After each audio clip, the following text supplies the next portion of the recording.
যদি কারো দেখা যাচ্ছে যে ডায়েট করে বা এক্সারসাইজ করে কিছুতে ওয়েট লস হচ্ছে না, তো সেক্ষেত্রে তখন আমরা সার্জারি কনসিডার করতে পারি। এই সার্জারিটা কি সেফ, স্পেশালি ধরুন যাদের ডায়াবেটিস বা বিপি আছে? হ্যাঁ, ডায়াবেটিক্স এবং হাইপারটেনশন এই দুটো বেরিয়াট্রিক পেশেন্টদের থেকেই যায়। তো সেক্ষেত্রে আমরা পেশেন্টের ইনসুলিন দিয়ে বা অ্যান্টি হাইপারটেনসিভ মেডিসিন যেগুলো আছে সেগুলো দিয়ে তবে আমরা অপারেশনের দিকে যাই।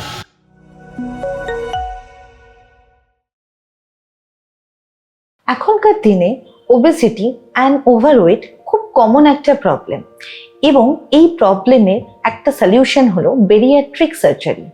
আজকে আমরা এই ভিডিওর মাধ্যমে এই বিষয়ে কিছু ডিসকাশন করব। নমস্কার স্যার। নমস্কার। ডক্টর, ওয়েট লস করার সার্জারিটা অ্যাকচুয়ালি কেন করা হয়? শুধু কি ওজন কমানোর জন্য?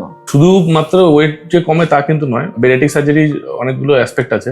তার মধ্যে যেটা হলো যে যাদের হাই সুগার থাকে, ডায়াবেটিক পেশেন্ট, বা যাদের স্লিপ অ্যাপনিয়া থাকে বা মেটাবলিক সিনড্রোম যে সমস্ত পেশেন্টের থাকে, তাদের ক্ষেত্রে দেখা গেছে যে ওয়েট লস সার্জারি করার পরে এই সমস্তটাই রিভার্সাল হয়ে যায়। বিশেষ করে সুগারের পেশেন্ট যারা, তাদের ইনসুলিন রিকোয়ারমেন্ট বলুন বা পেশেন্টের কার্ডিয়াক রেসপিরেটরি যে কম্প্রোমাইজেশন ছিল সেটা অনেকটা কমে যায়। তো সেক্ষেত্রে শুধুমাত্র ওয়েট লস নয়, আরও অনেক সুবিধা বেরিয়াট্রিক সার্জারি করে পাই আমরা।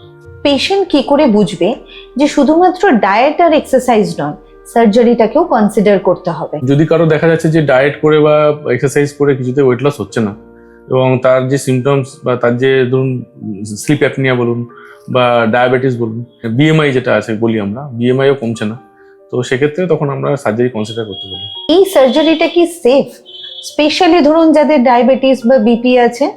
হ্যাঁ, ডায়াবেটিক্স এবং হাইপারটেনশন এই দুটো বেরিয়াট্রিক পেশেন্টদের থেকেই যায়।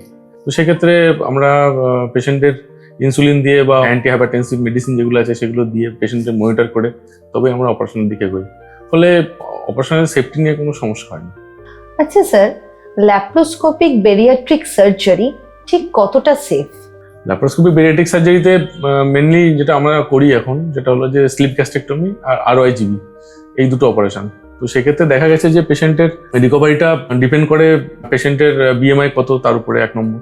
আর 2 নম্বর কথা হলো যে পেশেন্টের কিছু উইল পাওয়ারও থাকে, তার মানসিকভাবে তাকে একটু শক্ত থাকতে হয় এবং তার নিজেরও চেষ্টা থাকতে হয় যে অপারেশন করার পরে তাড়াতাড়ি রিকভারি করব। আমরা ইউজুয়ালি পেশেন্টকে অপারেশনের 6 থেকে 8 ঘন্টা পরে তার লিকুইড ডায়েটে স্টার্ট করে দিই। তারপরে ধীরে ধীরে প্রথম 7 দিন, 10 দিন, 15 দিন পর্যন্ত লিকুইড থাকে এবং প্রায় মাস 1.5-2 পরে আমরা তাকে সলিড ফুডে কনভার্ট করি। আচ্ছা স্যার, এই সার্জারির পর নর্মাল খাওয়া দাওয়া আর লাইফস্টাইল কি মেনটেন করা যায়? আর নর্মাল খাওয়া দাওয়া বলতে যেটা আগে চেয়ে খেত সেগুলো তো আমরা অ্যাভয়েডই করতে বলি। আমরা স্ট্রিক্টলি নিউট্রিশনিস্টের অ্যাডভাইসে তার খাওয়া দাওয়াগুলো মনিটর করা হয়। তবে লাইফস্টাইল বলতে তার নর্মাল যে অফিস যাওয়া, কাজকর্ম করা বা খেলাধুলো বা অন্যান্য যেগুলো অ্যাক্টিভিটি থাকে সেগুলো সে 1-1.5 মাসের মধ্যে রিকভারি করে আগের জায়গায় ফিরে যেতে পারে। বেরিয়াট্রিক সার্জারি, এই ব্যাপারে অনেকের মনে অনেক কৌতূহল ছিল। আশা করি আজকে সেই কৌতূহলগুলোর কিছু প্রশ্নের উত্তর আমরা দিতে পেরেছি। এই বিষয়ে যদি আরো কিছু প্রশ্ন আপনাদের মনে থাকে তাহলে অতি অবশ্যই আমাদের কমেন্ট বক্সে সেটা জানাবেন।